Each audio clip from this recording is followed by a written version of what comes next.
कर्पूरगौरं करुणावतारं संसारसारं भुजगेन्द्रहारं सदा वसन्तं हृदयारविन्दे भवं भवानी सहितं नमामि।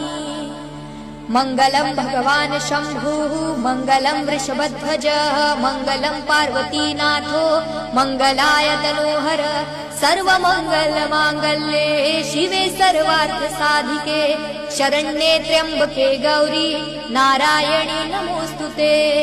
अथ मन्त्रपुष्पाञ्जलिः। ॐ जज्ञेन जज्ञमयजन्त देवास्तानि धर्माणि प्रथमान्यासन् तेहनाकं महिमानः सचन्त यत्र पूर्वे साध्याः सन्ति देवाः। ॐ